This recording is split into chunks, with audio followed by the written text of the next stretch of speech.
Welcome to the Let's Talk BS podcast. I'm Bryan. And I'm Sofia, and we're coming to you live from the 757. Good morning, Bryan. Hey, good morning. How you doing, Sofia? I'm doing pretty good, just tired. Yeah? The week has definitely beat me up. Yeah. This is it's the end of the month, so it's been a lot going on. I know for me as well. Definitely glad to see that it's Friday, though, for sure. Me too. I got a closing today. Okay. That's good. That's good. Finishing out the month strong, so that's good. Finishing out the month strong, for sure. Yeah. I think my last closing was Wednesday for this month. So, okay. Yeah, I got one next Tuesday, though, so kicking off April on a good note. Yeah. It's crazy that it's already April, though, too. I'm just thinking about it. Yeah, like, was it fourth month of the year? Yeah. So, it's crazy. Well, when you have closings at the beginning of the month like that, it still feels like the end of the month. Like it does. Yeah. Because you kind of got to, like, get it to that point. Because typically those beginning of the month closings, we try to squeeze in at the end of the month. But if it doesn't happen, you still work like as if it's the end of the month. That's true, because you got to basically have everything done by the end of the month so you can close early that month. Especially with us, going into a weekend. Yep. On the very last day of the month. Like, this is the last day of the month. Yeah. And today is the 31st. So the very Monday is going to be, the 3rd already? I think. Yeah, April 3rd. Yeah, so. Yeah. I had this buyer. We actually could have closed at the end of March, but something I can issue, that's a big good point to share, with the listeners, is prepaid interest, right? Mm-hmm. So, this particular buyer, she's in an apartment right now, and her lease ends at the end of May, right? Mm-hmm. So her last rent payment is due at the beginning of May, right? Mm-hmm. And so she wanted to time it up where she didn't have to pay rent and a mortgage in the same month, right? So we were able to have her close at the beginning of April, which then now has her payments starting for the mortgage beginning of June. And so, therefore, there's no time where she's paying, both. But what happens when you do that is there's a longer period of time between when you close and then when your payments start. So at closing, there's prepaid interest that's collected, right? Because there's interest from the day that you close on your home. So that interest is a lot longer or a lot more because of how much time it is from when the first payment is due to when you move in. So with that prepaid interest, that allowed her to not have, multiple payments in 1 month, but it does, require more costs to be collected at closing. So correct. Yeah. Yeah, it's like you got to choose which one works for you for the most part. You're paying. Yeah. It's just a matter of when. Yeah, exactly. Yeah. So I know that this week you had the event on Wednesday with Onyx, one of the agents there. How did that go? That went well. We had. How many people turned out? I'm about to say shout out to Shannara Manley. She's an agent I work with closely with Onyx. Right, she's an agent at Onyx. And so, we had a great event, man. We were talking about just trying to get, entrepreneurs, business owners together just so they can network, can make some connections, meet new folks that are in different industries that, you may need, have a need or whatever for, right? So we invited, I think it was personally about 30 people. It was invitation-only type of event. And I want to say about half of that showed up. It was between like 15 to 18 folks showed up. Okay. So it was pretty cool. Like I said, I know typically when you have an event, I know always when you reach out to folks, you typically 50%. Yeah, 50% is kind of that number. So we were right at that. We were right at that 50% number, and then everybody was on, CP time, colored people time, because the event was from 6 to 9. And most folks didn't show up till about 7:30. Yeah. So it was funny, man. But no, it was cool. A lot of people had a really, really good time. A lot of connections were made. I made some connections personally myself. We had it here at our office. We have a nice setup in our office as well, where like a cafeteria area where it looks real nice, real appeasing. And we had like a person come set up wine and also like these charcuterie boxes. So folks were able to, have something to snack on while they converse with each other. And we had a woman who actually explained the different wines. It was 3 different wines that were there that we had. And so they were able to explain the different wines and kind of make it fun, to where just not folks just necessarily just talking, kind of ease people into having conversations with themselves. And she even brought her own like setup, had the tables all decorated nice and had candles and stuff. So it was really nice. It was really cool. Okay. Yeah, had a good time. Did y'all take pictures and stuff? Yeah, we had a place set up, like a backdrop, with the Atlantic Bay logo. We had a person who was supposed to come by and take photos, but they couldn't make it, so we kind of had to do our own little thing with our cell phones. So yeah, but we did take some pictures. Okay. Yeah, it was pretty cool. Nice. Well, I'm glad that that event turned out well. Yeah. It was a little late for me. I wasn't able to make it. Yeah, hey, look, it was late for me too. I ain't gonna lie to you. Like normally, I got a routine, man. So I'm normally. Yeah, but you also have. So my husband's gone. Military. Yeah. So you have that person that can y'all back each other up. Correct. So I don't have that right now. Yeah. Next week. Yeah, next week. Yeah, I hear you. We'll see. I don't know. The captain of this ship is a little different. Yeah, I was actually hearing my cousin as well. I have a cousin who's in the military. She's on the bush, and she just recently she's been gone for 6 months, and she's supposed to come back next weekend. Mm-hmm. We actually helped her facilitate buying a house here in Virginia Beach. Brooke and myself did. And she was really excited. And I just got word from my aunt that she probably will not be back with the whole Ukraine stuff that's going on. They're thinking about keeping her out there even a little bit longer than anticipated. Mm-hmm. So it's kind of a bummer. We were going to have, I'm going to say have like a surprise for her, but just, kind of have like a little celebration, with her buying a new home and also kind of getting established here in Hampton Roads because she's not from here. She's from Carolina. So yeah, because when my husband was deployed, he was supposed to come back in May. He didn't come back till September. Yeah, it's crazy. Yeah, it was something. Yeah, military land is tough, man. I remember my father when I was young. Everyone remembers 9/11. So I remember that was my dad. I think if it wasn't his last deployment, it was one of his last ones because I remember he got on shore duty after that. But I remember I played football. That was my freshman year in high school, right? And I never forget it. We were in world geography. I was in world geography class. It was in the morning time. It was my first period. I was too. You was in world geography? For real? That's wild. Well, I was in honors, history. Okay. All right. Cool. Yeah, same. That's the same. That's along the same lines. Yeah, it is. Because my history teacher, he had red hair, and he pulled out the old school TV. Yo. Because we went on lockdown, they pulled out the TV. Yo. With the box on the back. Yeah. And it sits on the joint. Yo, that's crazy. You had the same thing. They pulled it out, and he was like, turned on the news, and we were all just watching it. Like, what the heck is going on? That's crazy. That's crazy. And then, as the planes kept, because it was two for sure, but wasn't there a third one? Yeah, I don't think they got like footage of that one or whatever. But yeah, it was crazy because my father, he was Navy at that time, and he was already out to sea, and he was due to come back. I want to say it was like a week or two after that because I was upset that he missed them games. Yeah, my football. So I played football, right? So I was my freshman year. I played varsity football too. I started at JV and it got pushed up to varsity, and so I was doing very, very, very well. And my dad, he comes to all of my games. Like, that's just our thing. Like, we have a really good, he's really, really, really good communication when it comes to that or whatever.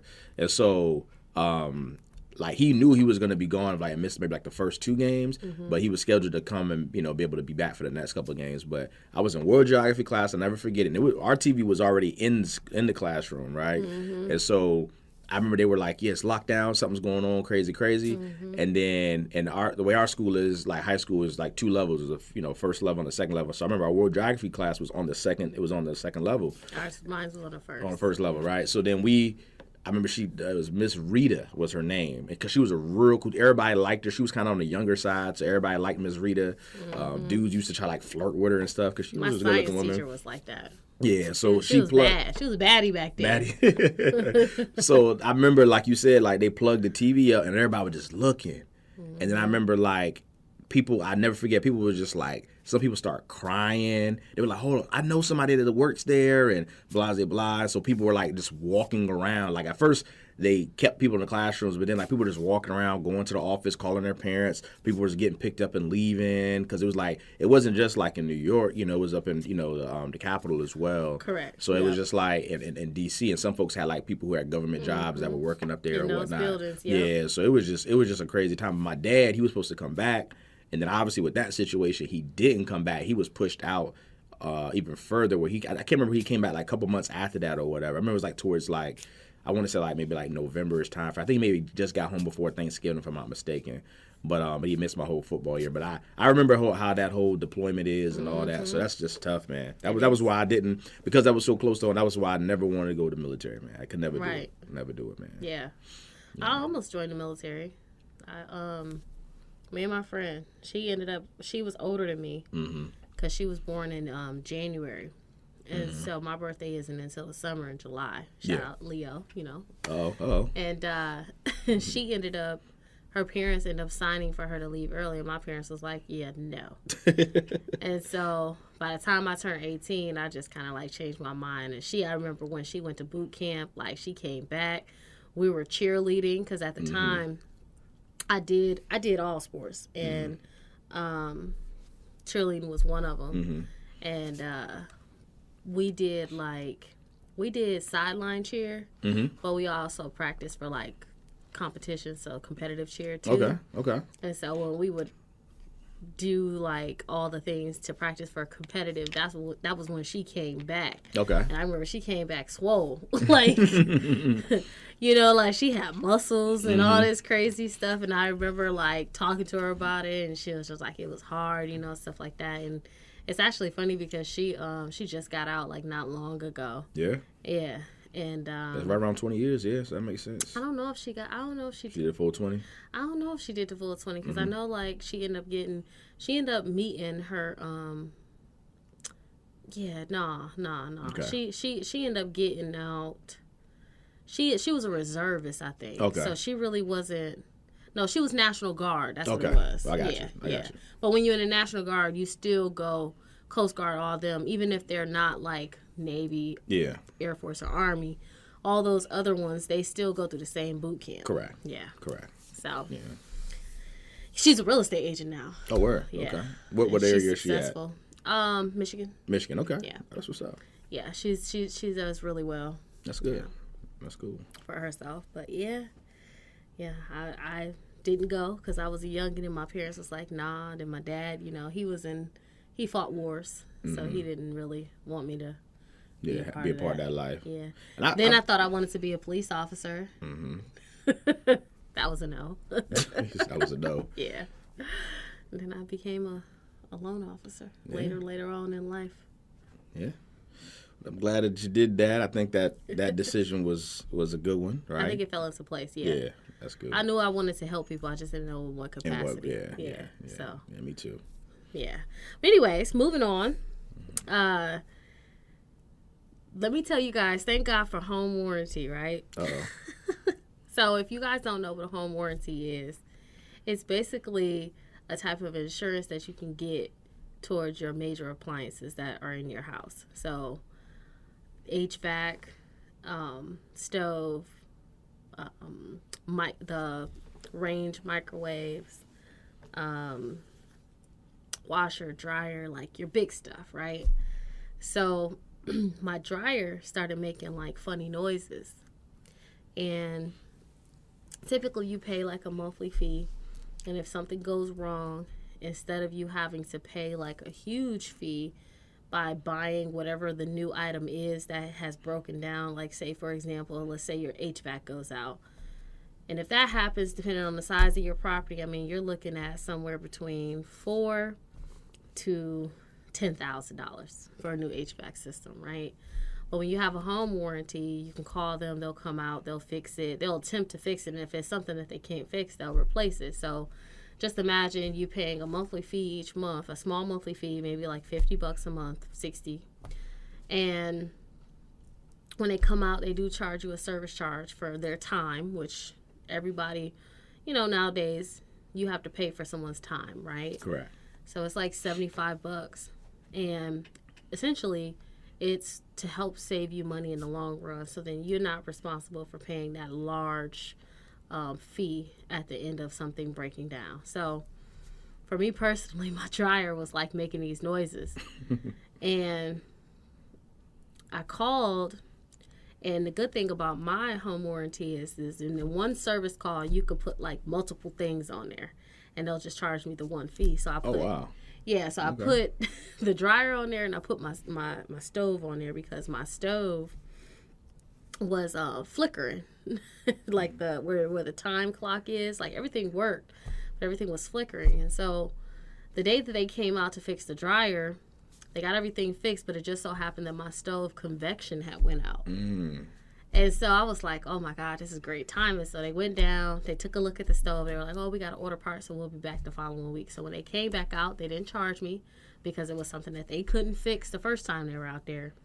But they came out, they fixed my stove, they fixed the digital part, they fixed the convection, and I paid nothing out of pocket besides the service fee of $75. Yeah, your home warranties, man, they're really good. I mean, I know a lot of times when people buy houses. My fault. Go ahead. You about to say something? Go ahead.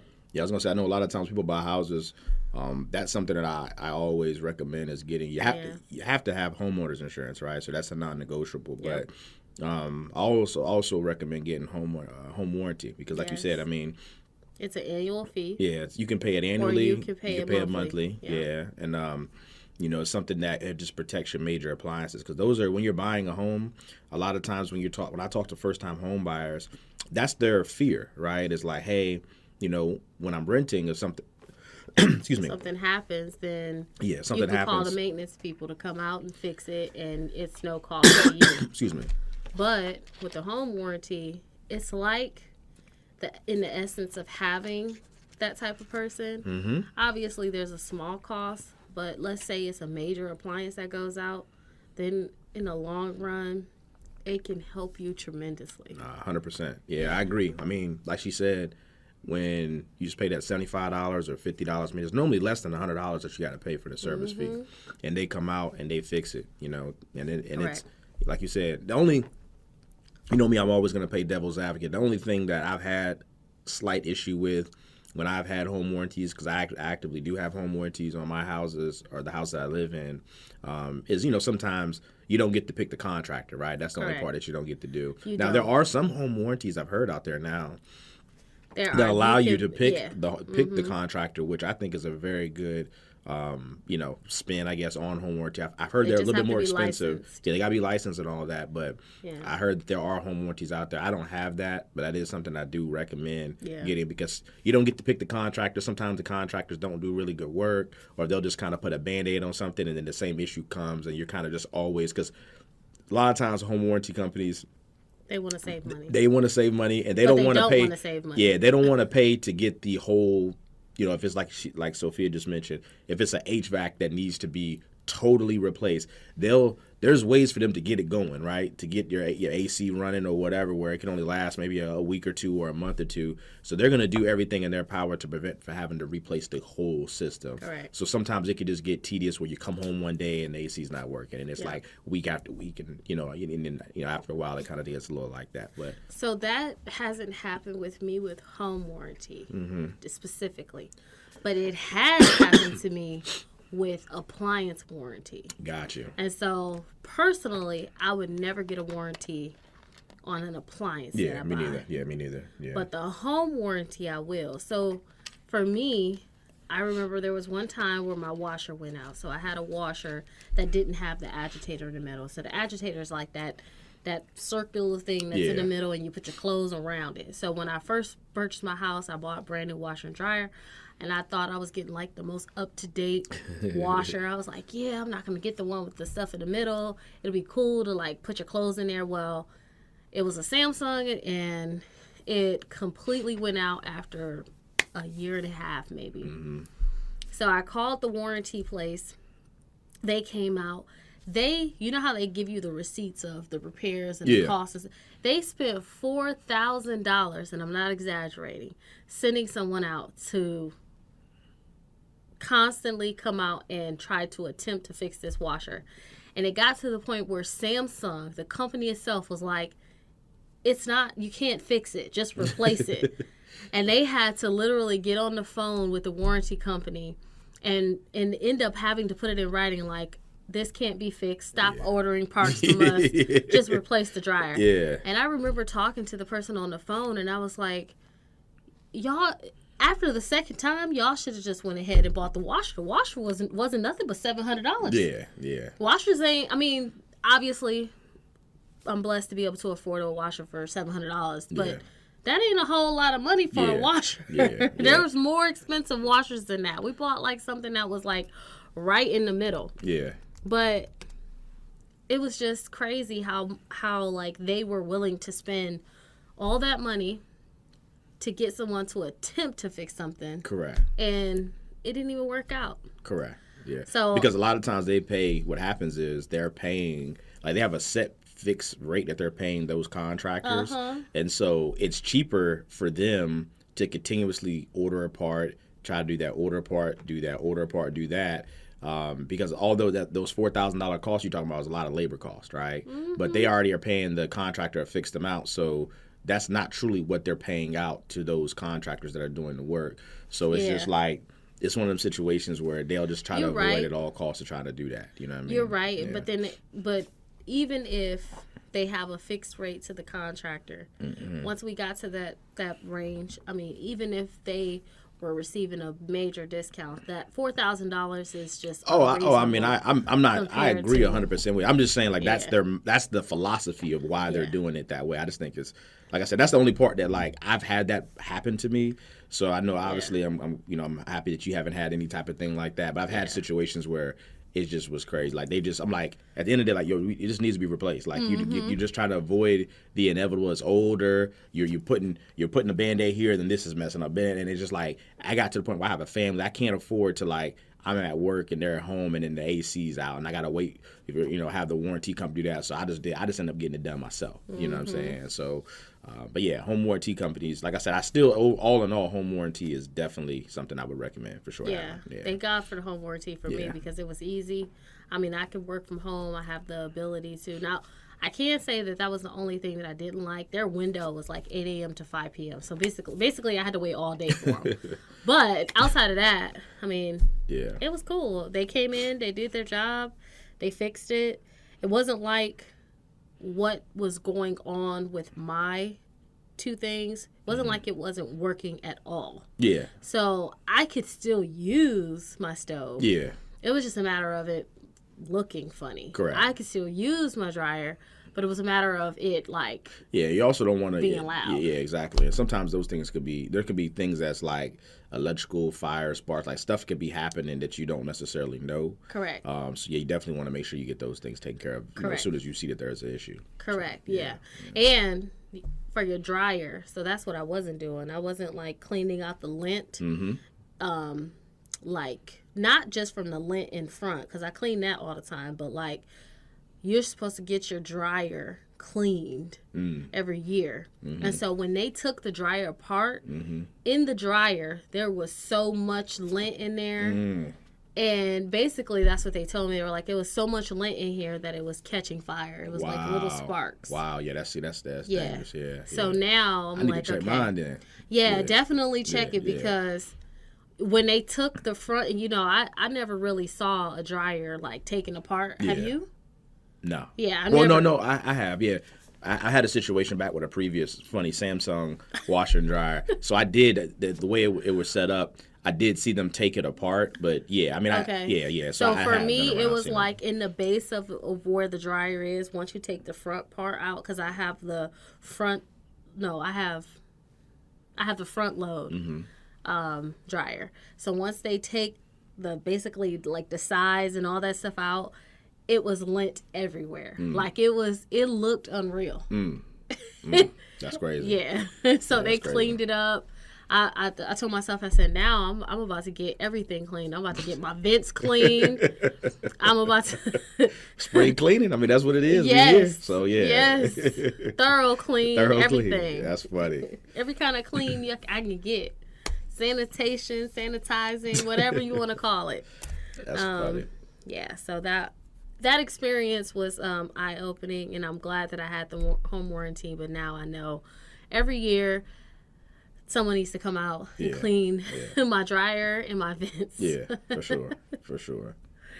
Yeah. So outside of that, I haven't really had anything going on as much besides sports. It's really kicking my butt. Yeah. I'm doing sports 7 days a week. Yeah. So no, not Fridays. So every day but Friday.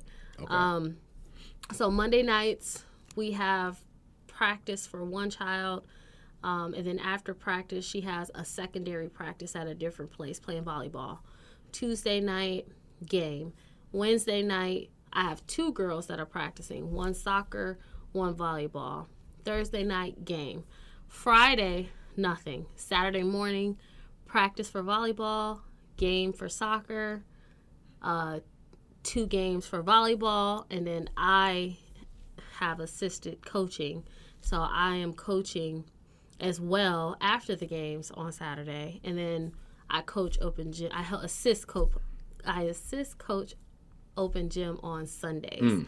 And so that's a lot. Look, it's hard to even talk about it. So, right. So I can imagine doing all of it. Yes. That's a whole bunch, man. It's definitely a lot. Yeah. I'm like still doing that, still doing loans, taking calls all day. My cutoff time is like 8-ish, depending on who you are and what you want. And if I'm asleep, honestly, because sometimes when I get home from these different events, like I shower and go straight to sleep, like we all do, because we're all beat. Yeah. And waking up at 5:30, 6 o'clock in the morning, and then nonstop till the day ends, especially with work and stuff. Yeah, that's all I've been doing. So I don't really have much time for anything else. Dang, that sounds like a lot. Like I said, I get it, man. That's a lot. My son, he started soccer last weekend, so that was pretty cool. Yep. Seeing him out there and playing. I like how they have it set up. It's a whole bunch of different like small fields. So we play on the same field now. Yeah. So I'll definitely probably see you, run into you one of these weekends. Maybe. Yeah, and all of our games are early. Because my games aren't. Gotcha. Yeah, so that's but my child that's playing, it's not Carter that's playing. That's the same age as Niall. Yeah. Jada's the one who's actually playing. Yeah. I don't have the capacity to have all 3 of them play sports at the same time. So once Maya and Jada's done, then Carter will get his turn. Gotcha. Waiting in the wing. I got you. Yeah, he's just waiting. But his is back to back. So he gets basketball after this spring season, and then he also gets football. So he gets 2. Yeah. So back to back. So. Yeah. So I like I said, now he had his first game on Saturday. He did very well. I was happy for him. They had to practice at first, and then they actually played the game. So it was cool. He did good. He didn't score any goals. He had 1 breakaway, and he almost scored, but he didn't. So hopefully we can get some goals this weekend. But, yeah, he did really, really good. Also, on Friday, I think I mentioned it last week or last episode, we had a surprise birthday for a buddy of mine, Shal. It was pretty cool, man. It was crazy because he lives in the same neighborhood as I do, as I always mention. So, like, it was his wife taxed me and another buddy of mine, Sherman, to like take him out and have him go to this bar. We were gonna surprise him there because she was gonna take him and say, hey, let's go to this place that he'd been wanting to go to, and then me and Sherman were gonna just be there, right? Yeah. And so the way our neighborhood is set up, I live kind of closer to the front of the neighborhood. Then Shal lives like in the middle, and then Sherman lives a little bit further back. Okay. So Sherman was walking to my house because I was going to drive, and I just got a new vehicle. So the plan was, go in my vehicle or whatnot. And so when Sherman was walking to my house, Shal seen him and was like, hey, what you doing? Like, where you going? He was like, I'm about to go to B's house. And then that automatically threw a red flag in Shal's head because Shal, like, we have a group text. Like, we always do stuff together. Or we always at least say, hey, we about to do this. Are you down? If somebody can't make it, and then with it being his birthday, that was really what. Correct. So Shal antennas was already up, right? So then listen, Sharon should have been like, oh, I'm going to get this document from B real quick for taxes. That's don't a be good thinking. one. But I think, hey, look, us men, we one track mind. So when he called him, he was like, oh, one track is an understatement. Yeah. Oh, damn, okay, all right. Look, okay, all right, yeah. Yeah, you got nothing to say. It's true. Look, yeah, I was gonna wear that one. I'm gonna wear that one. But so yeah, he saw him. So anyway, we go to the restaurant, a spot called Barrel Room over in Edinburgh too, man. It was really, really dope. So me and Sherman, we get there, we sitting there waiting, and we see his wife pull up, Shal's wife pull up with him, and he gets out, and we're like, hey, happy birthday. And he was surprised a little bit, but then he was like, he knew something was going on, right? So we were having a conversation about that. So it was cool. We sat there. We had some appetizers. We had some drinks. And then the ultimate surprise was once we got back to the neighborhood, our home, his wife had invited some of his closest friends over, and we were just all going to kind of hang out, them and their spouses if they had one. And then she had it set up where we were going to have like poker, have music and all that good stuff. So it was pretty cool. So we go back, Shao gets in the car with me and Sherm, and it was funny. Everything kind of worked out good. We were like, hey, man, let's go back to your house, get a birthday stogie, get a birthday cigar. And so as we're walking up, like he sees somebody that's like outside, like because he has a pool, so he sees somebody that's kind of standing out there. So wait, nobody called y'all and said? No, we were texting. Yeah, we were texting because both of me and Sherman's wives were there, right? So we were texting them. So they told y'all to come when the girl was outside with the stuff? Yeah, so the way it was set up, she set the poker table up outside. Oh. But she was trying to be in a cut in an area where she wouldn't be seen. But it's his house, so he's observant, he's looking. So when we were walking up to his house, like right before the surprise was getting ready to come off, he could kind of see her over to the side. Oh. So he was like, hold on. And then he walked in, and it was like, surprise or whatever. So it was kind of like he just saw that right before the surprise actually happened or whatever. But yeah, so. But he was still surprised, right? Yeah, he was surprised. He wasn't expecting that. Yeah, he wasn't expecting that. So it was cool. Like I said, I've gained, I would say, friendships or with some of his closest friends just because we hang out all the time. So it was good to see some familiar folks. We kicked and played some poker. I won a couple of dollars. Not poker, we played blackjack, I'm sorry. Played blackjack, won a couple of dollars, watched some March Madness basketball games, ate some food. He had his wife had someone come out, had like food catered, and had she was like a bartender. She was making drinks and stuff. It was dope. Nice. It was really, really cool. It was really, really cool, man. Can you play poker? Yeah, I can play poker. Okay. Yeah, I play poker. I don't know how to play poker. Yeah, I can play poker. I tried, so back when I used to work at JP Morgan, and I worked in Michigan, sometimes we would get weather that was so bad that they would close down everything. So, but banks didn't close. Obviously, hospitals didn't close, and some stores didn't close. So, this particular day, the bank had us come to work.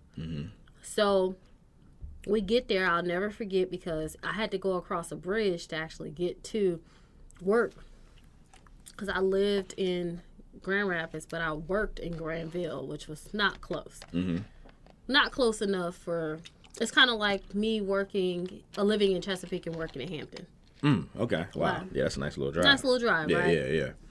So I get to work, and I remember because the rule of thumb is when it's really, really cold outside and it's been snowing and raining and stuff like that, when it's a bridge, the bridges are usually extra slipperier than the rest of the streets, right? Correct. They always at that sign, bridge freezes. Correct. So obviously I knew that because I've been driving in the snow for years. So I go across this bridge and my car started sliding. But I know how to maneuver it. Like when you go across ice, you keep turning the wheel back and forth to kind of gain control of the car, right? So eventually I get to a stop. I got a funny story, too, about that point. I get to a stop. I go to work. As soon as I get there, guess what they said? Well, it was closed that day or whatever. Y'all could go home. Yeah. I was like, I'm not going nowhere. Y'all, we staying here. So we ended up staying there. And this guy that we worked with was like, let's play poker. And I was like, I don't know how to play poker. So he attempted to try and teach me. Yeah. But it won't connect. It was it was just not enough time. Yeah. Poker, it takes time. Yeah, learn. It's kind of like spades, I feel like. I feel like it's something that you got to watch. Yeah. And learn and watch and learn. Like, a single person can't tell you all the nuances of spades. Correct. Like, you got to experience it to understand it. And then poker, to me, has even more nuances. Like, that's what I'm saying. It's strategic. You got to, to me, spades is kind of like you can read. I mean, you can kind of just, after watching maybe, like, a couple people play, like, I think a knowledgeable person of knowing what all cards are in the deck, you kind of know, okay, hey, this is what this is. But poker, there's a lot more going on. It's exactly. That's what I'm saying. Yeah. So, because of that, I just didn't feel like I really grasped it. And then if they weren't playing, it was like him teaching us. So we really didn't even get a chance to. We were just going through what the different cards meant. We didn't even get a chance to get to the game. So yeah, I wish I learned how to play back then, but I didn't.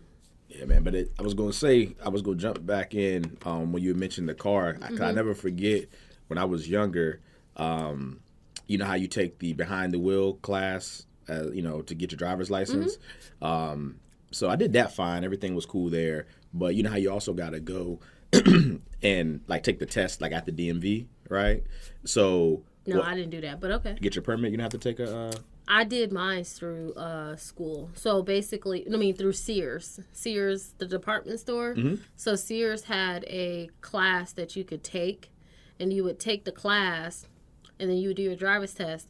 And then once they passed you, you took that to the DMV to then get your license. But I didn't have to take a separate test at the DMV. But I went to the Secretary of State, actually, not even the DMV. Gotcha. So not to get your license, per se. So, you know, you have to have a permit. I don't know if it's different in Michigan. So did you ever have to get a driver, your permit? That's what I meant, yeah. Your permit. Okay. Well, that's two different things. A permit and a license are two different things. Well. So you get your driver's permit first, and you have to have your permit for a certain amount of time. For a certain time. Then you can go through the process Correct. of getting But I didn't have to take a separate test outside of the class that I took to get the permit. Oh, okay. So what you just mentioned is how you got a permit or a license. That's what I'm saying. Those are two different things. Permit. So you got your permit that way. First. Oh, okay. So you have to, in order for you to get the license, you have to complete a certain amount of time driving. But there's no test in between from your permit to your license. Well, that's what I'm talking. I'm talking about. I guess that's the part where I guess we're not on the same page. So. What does it take to get? How did you get your driver's permit? Not license, your driver's permit. Taking a class at Sears. Okay, so after you take the class, you got a take a test at Sears. Yeah, you take a test. Yeah, that's what I'm talking about. That test. Oh, okay. Yeah. So I guess you did it at just a different place. You did it at Sears. Yeah. So here, or what I know most folks did. I mean, I know there's other private places to be able to do it, but I went. You get a book, you study it. Went to the DMV to get my permit. Yeah, which you'll probably have to come doing soon for your daughter. I know your daughter's kind of close to the age, right? Yep. So real soon. Yeah, too soon. Yeah, too soon. So when it comes to me getting my driver's permit, they give you a book and we had to study, and then they ask you first. They show the way it is. The way I went through it, I heard it's pretty much the same. I got buddies now that have kids at the age. The first part is signs. So they show you a whole bunch of the different road signs. And if you miss one, it's over automatically. Like you can't miss a sign, right? So after you finish the signs portion of it, then it goes to the question portion. And so I remember, you're able to skip questions, put them to the end. So ideally, if you don't know an answer to something, you can skip it. And hopefully, I think it's like 15 out of 20 you have to get right? And so I'll never forget, I had missed 4. So I was down to my last question missed. And I had skipped it when it first asked me, but it came back around. So I'm like, sure, I got to answer that joker now. So the question was, if you're on an icy road and someone juts out in front of you and you have to hit your brakes, how do you hit your brakes? And I was looking at the question and I was like, all right. You pump your brakes. Yes. Okay. That was the answer. But that was the answer. But that's not what I said. Because I don't know. I never experienced it. And I was like, you got to slam on your brakes because you didn't want to hit that person. But obviously the icy road, they were like, you got to, pump your brake or whatever. I just never had that experience, right? So I was like, you got to slam on your brake. And I remember that Joy said, you failed. I was like, oh gosh, I was so bad. So yeah, so I remember literally. Hopefully you never drive on. I mean, come on, man. Now I know now. I mean, I remember I went back. I told my mom, you know how I was at the DMV, so you walk over there. She's like, did you get past? I'm like, nah, I didn't pass. And then so she was like, so I remember I had to wait 15 days to do it again. And the next time I aced it. Like I didn't even, I knew what it was. If you remember this story, you know exactly. Oh yeah. I had to, exactly. So yeah, that was. I just want to bring that up because that reminded me when you said that. That reminded me of that. But anyway, the birthday party, going back to Shao, it was dope. We had a really really good time. Also that weekend, my son, he got invited to a birthday party for one of his classmates, so that was pretty cool. I always like that time where just me and him have our one-on-one time. We rode around. He was, got to ride around for the first time in the truck, so he was kind of kicking it on Saturday. Yeah. Then went to the soccer game, then went to the birthday party. And after that, my dad, he wanted to see the truck, so we went to my parents' house and was able to have my dad and my mom get into the truck and drive around and everything. And that was pretty cool. Me and Niall was in the back seat, just kicking it a little bit or whatnot. So that was pretty cool, man. We had a pretty good fun weekend, I would say. With adult time and also kid time as well. So that's what's up. Yeah, I do that with my kids, like the one-on-one. Yeah. So I'll take Carter one day, have lunch with him or do something with him. I'll take Jada. We'll do something together. I'll take Maya. We'll do something. I'll do that with them individually. I think it's important, man. Yeah, it's very important. And I do it with them all together. Yeah. So. Yeah, it's important, man. I know for me, we always kind of roll out as a unit, me, Brooke, and my kids. But I know, Niall and my daughter Sloan, like they need that individual, like you do. Mommy, dad, mommy, son, mommy, daughter, dad, son. That they need that individual time. And so we try to be very intentional with that as well. Especially because Sloan, she's younger, right? Correct. So she's never had like just her. Niall has experienced it. Correct. Because he's the first child. Correct. So like introducing that. Yeah. So we definitely try to do that, man. So that was, like I said, that was pretty cool. Just kind of kick. It always brings me back to when I was young. When me and my dad. Like my dad, he would be deployed and he'll come back, and then he would just like whatever, he would just take me out and we would just go do something. Like we go to a movie, go play basketball, like just go hang out, like maybe even go see some of his buddies that got kids, and we all kind of just kick it and play or whatever. Exactly. So that stuff is always dope. Yeah, it's just as important for parents to have one-on-one time too. Correct. So everybody got to have one-on-one time. Correct. Everybody get it. Yeah. Tonight, matter of fact, speaking of tonight, I'm supposed to be checking out that new restaurant over in Summit Point, Cork and Bull. Yeah, so I know I haven't been there yet. Yeah. I told you I got a little bit in trouble one time when we and the fellas, we went and walked across the street and checked it out, even though Brooke had made it known that she wanted, me and her to go check that spot out. So I didn't get the experience. We had appetizers, but tonight we're actually gonna go and sit down and have dinner, and enjoy the restaurant and see what it has to offer. So, we're definitely gonna get that one-on-one time. So it's pretty cool. That's cool. Yeah. That's what's up. Yeah. I hope the food's good as it was the first time, because sometimes. Yeah, because I only had oysters there the first time, so just appetizer oysters. Yeah. This time, probably get me a nice juicy steak and some seafood, probably some lobster and stuff like that. So that makes sense. Libation, was it libatations like they call it? Cocktails, some drinks. Libations, yeah. What'd you say? Limitations? I was about to say something. It wasn't right.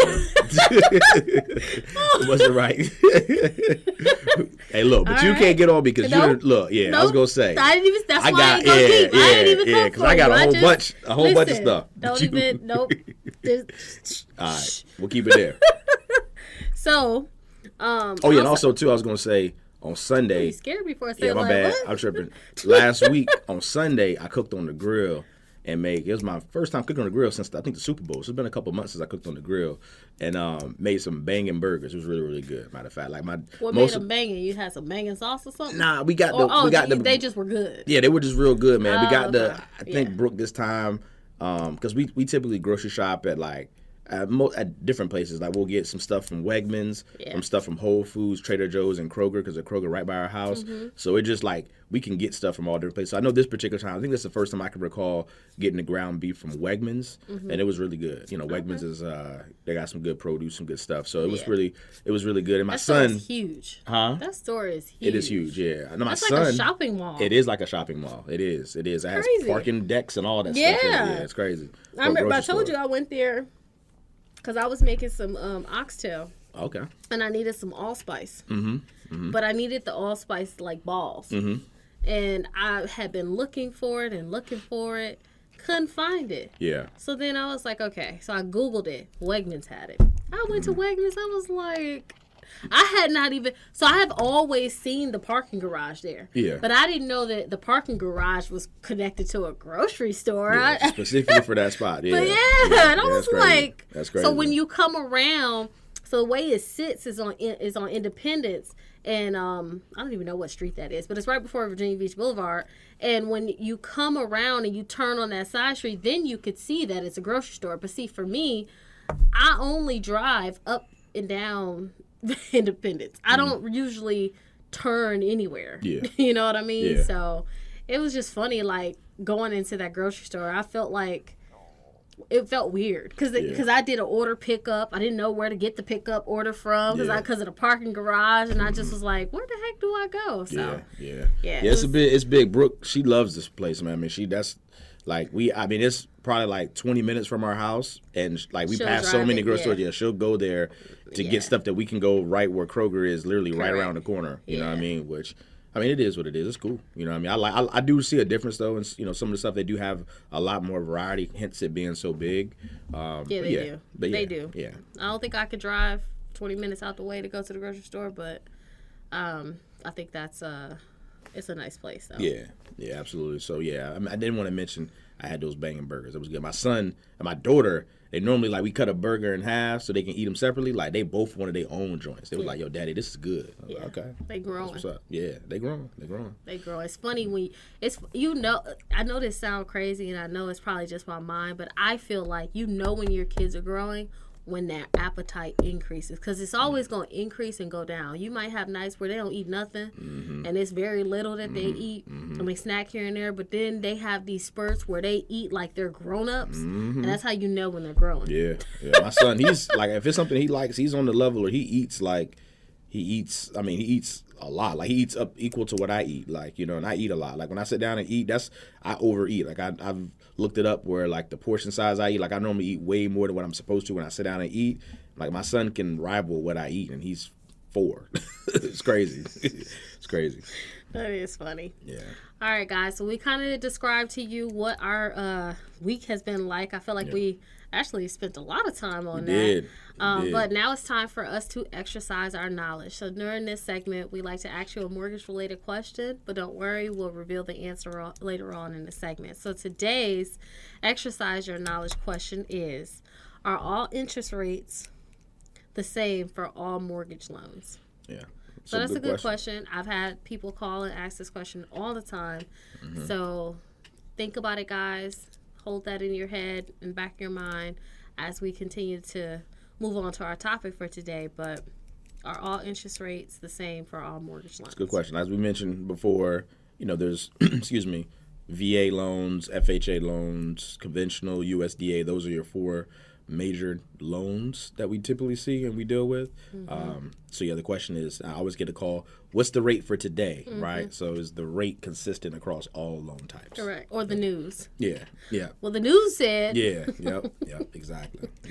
So today's topic, we wanted to talk about title work, and we also wanted to talk about what that means. I think we've touched on this once before, where we talked about, like, title insurance and when it comes to, like, lender's title insurance versus owner's titles insurance and things like that, but we never really got into the detail as to when you're recording the property and how you record the title. And so there's different ways that you can record. One of them is you can record the title as joint tenancy. You could record as tenancy by entirety. You could record as a sole ownership, as a community property. So we're going to walk through the different types, what they mean, and I'll let you kick it off with joint tenancy. Yeah. So joint tenancy is typically joint tenancy with the right of survivorship. What that means is, when someone purchases a home, let me just kind of give a little brief explanation of title. I don't want to assume that everyone knows what that is, but when you're buying a house, they do a title search, right? So they check and make sure that with you now purchasing this real property, that there's no other liens against the property, right? Other than the mortgage that's going to be placed against the property, right? So they'll do a title search. Typically, they go back like over 100 years in most cases. Correct. So they'll be able to see all the different chains of titles, all the different owners who's owned the property beforehand, depending upon how far it goes back, right? If it's a new home or newer home, if it was built 5, 10, 15 years ago, they're going to go back, to when that home was built, or I said, the land itself. If the land had different, transfers over time, they'll obviously research that and make sure that there's no other, people who currently own the home now, and that there's no liens against the home, right? So that's very, very important. So that's what title is, and right? And the exchange of ownership, too. Exactly, yeah. So that's very, very important. They have that's something that happens on the back end, when someone's buying a house. It really doesn't get talked about a lot, but that's something that does happen literally on every single transaction, right? So even on the ones that you purchase in cash. Correct. So it's not even, just the lender who's looking at that. If you buy a house and you decide that you want to buy a house in cash, there's going to be a title search. Correct. Because they have to make sure that there are no existing owners that have a ownership right to the home. Correct. Correct. So that's title, right? So when you're buying the property, as a buyer or a borrower, then you can convey title in the different ways that Sophia just mentioned, right? Mm-hmm. So the first one, which I would say is probably the most common, is joint tenancy with the right of survivorship.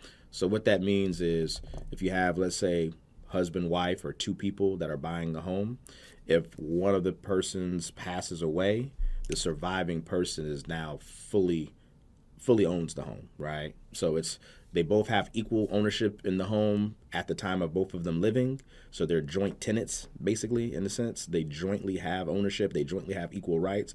But as soon as one person passes away, that surviving person now becomes 100%. Yeah.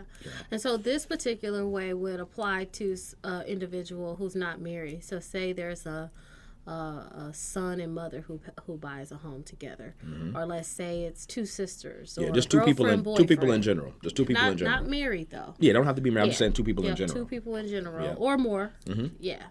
Yep. So that's basically so whoever that surviving person is. Correct. Like I said, I used an example of married people because that's probably your most common that you're going to see, mm-hmm. but it doesn't have to. It's not limited to just married folks. It's married. If you have more than one person on there, joint, the word joint being kind of the key phrase there. If you have two people on there, whoever ends up surviving, living longer than the other person, that person is now fully owns that home. Yeah. So the second one, as mentioned earlier, is the tenancy by entirety. So this one is for married individuals only. Yep. And if one was to pass away, then that property's ownership transfers to the other party. Yeah. At 100%. So they get full ownership of the property. They don't have to worry about, not owning the property if their spouse passes away. Correct. Yeah. And then the third one is tenancy in common. I'll let you explain that one. Yeah, so tenancy in common is really just talking about the financial aspect of it. Mm-hmm. So it allows, for folks that are, we use the example of if it's more than one person, let's say if it's a business purchase and one person has a certain higher percentage than the other person, then it just says, okay, hey, these two people own this together. They have equal access to the property. They both have, say so they can live in it. Yeah, they can do what they want to do with the property because they both have ownership and they're responsible for the property. But as far as the financial aspect of it, if the property was to be sold or whatever, any type of financial dealing with that particular property, there is a percentage that's involved that would then come into play. Mm-hmm. Yeah. So for example, let's say Bryan and I buy a house together. He owns 60% of it, and I own 40%. Yeah, let's say we bought a house. Just give an example. We paid cash for a house, mm-hmm. right? And so I contributed, just to be fair, more. I contributed more. So therefore, now I do have, more ownership percentage mm-hmm. in the home. But go ahead, I'll let you continue. Correct. The example. Yeah, that's correct. Yeah. And so if, let's say, one of us was to pass away, then the percentage that I own does not automatically go to Bryan. Correct. I get to decide where I would want my ownership to go to. So I can then take the ownership of that property and what I own, the percentage, and I can pass that down to someone else that I would want to. Yeah, like your heirs, your children, correct. Whomever you deem that person. That's correct. That's correct. The next one is sole ownership. So sole ownership is just one person. If it's just you on the property, then you're the sole owner. So in that case, it doesn't really go to a certain individual because it's just you on that property. Yeah, so or an entity too. Even business. If you're mm-hmm. a sole owner of a business as well, if you have an LLC that you're purchasing property in, then yes, that entity itself is the sole owner of the property, that real property. All right. Yeah. And then the last one is the community property estate. So this is really going to apply to only a certain amount of states. Community property states include states like Arizona, California, Nevada, Louisiana, Idaho, New Mexico, Washington State, Texas, and Wisconsin. So it's really, honestly, more states that are on the West Coast. I remember before I came over to Atlantic Bay, I actually was a loan officer in all of the states, and so I would pick up California loans a lot.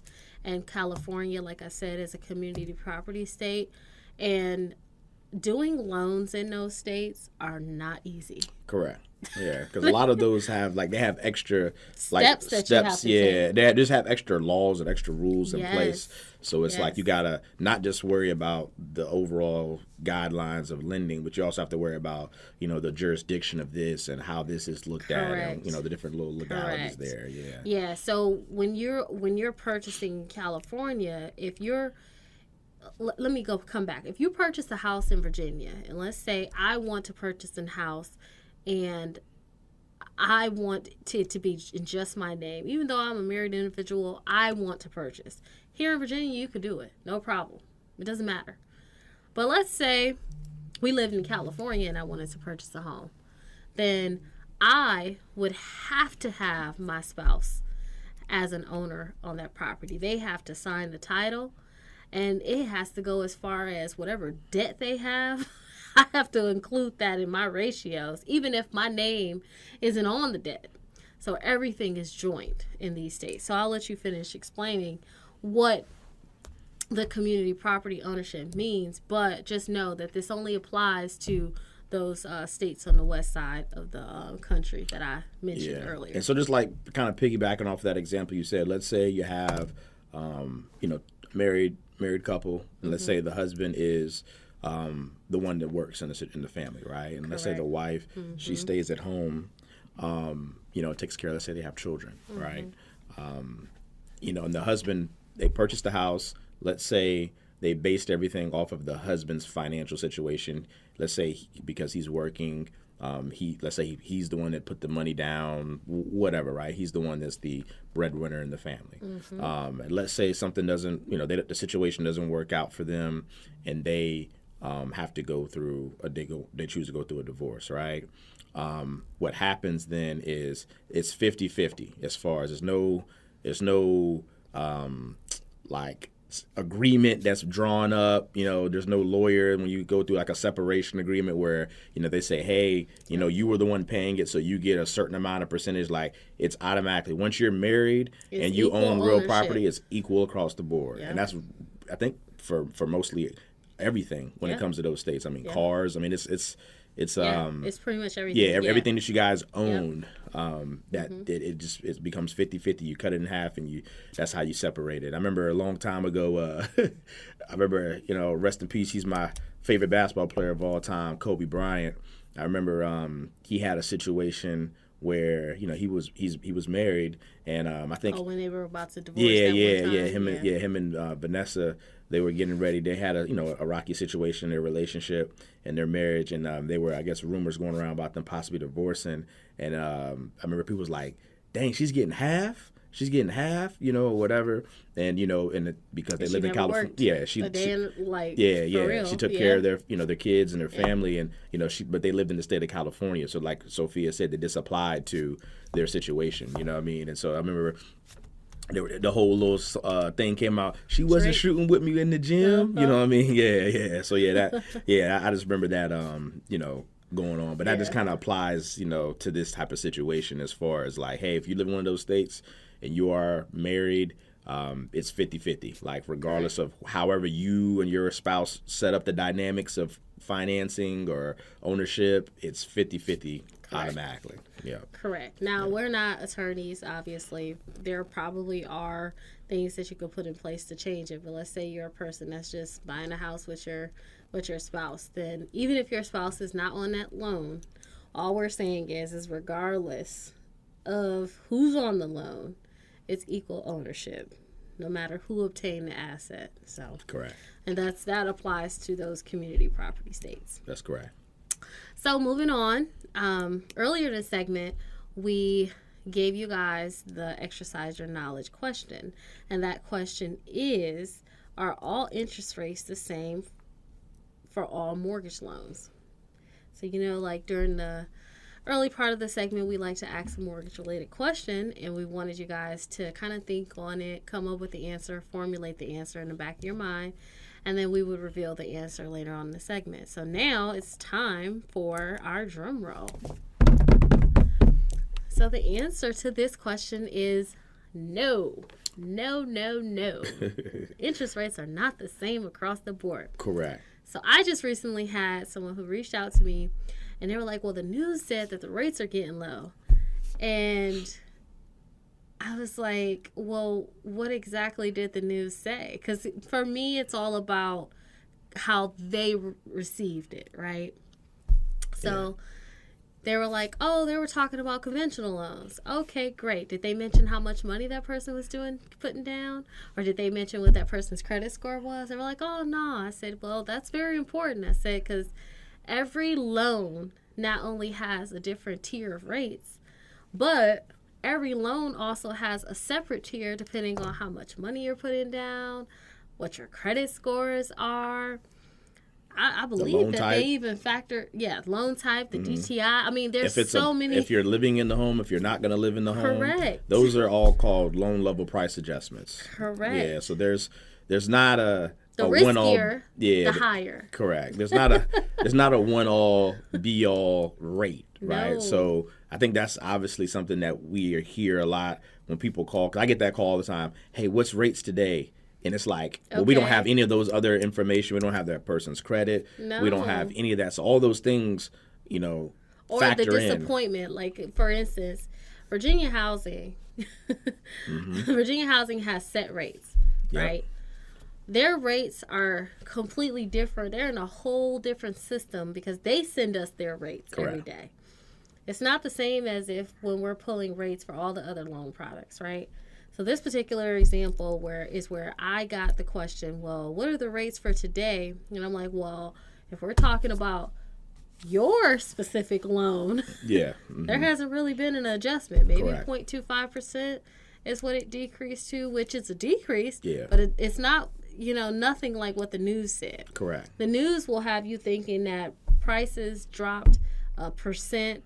But you also have to take into consideration the people who are delivering this news are not loan officers. Correct. And information on the news a lot of times is very general. That's why I always tell folks, it's like, it's very general. So rates may have went down, right? Yeah. But again, there's so many other different variables that are involved when it comes to your specific situation. It's kind of like, you know what it's like, guys? For all the people who do shop, right? It's kind of like when you go to the store and then they have this clearance rack, right? Have you ever noticed that when you go to this clearance rack, they got this big sign that says up to 80% off, and you're like, that's what attracts you to go over there. But then you got to remember it says up to. So once you start looking through the codes, this one's 10% off, this one's 15% off, this one's 20% off, and you're like, well, shit, where's the 80% off stuff? And it's like a slither of things in there that's actually 80% off. Cool. That's exactly how the rates are. It's like they give this big headline to draw you in, but then once you actually get your particular file looked at, it may not be what the headline says. Correct. Not that it's not lowered, not that the rate has not dropped slightly, but it's probably not. It's just very specific. Yeah, specific to each. Everyone's situation is different. That's all. Exactly. Yeah. I think that's a lot of times a great they give analogy, you. though, right? It is. A lot of times they give you because it's a buzz thing. They want to bring you in, so they give you this big, headline, this big thing, up to 80%, like you just mentioned as that example, and so that draws a person in. Draws them in. But that's like the news person. Correct. They're that 80% sign, right? Yeah, exactly. And then once you start looking through the clothes, you're the person that's looking through the clothes, and you're like, wait, well, this one's only 10% off. This was 15. This was 20. I may even see a 35% off in here, but I don't see anything that's marked down 80%. Correct. But it may be one T-shirt that's like an extra small. Yeah. That's 80% off because nobody can fit that size. Correct. For the most part, besides a child. Correct. So just think about that analogy when you're thinking about rates. Absolutely. For sure. All right. So today's quote of the day, we always like to leave you guys on a positive note.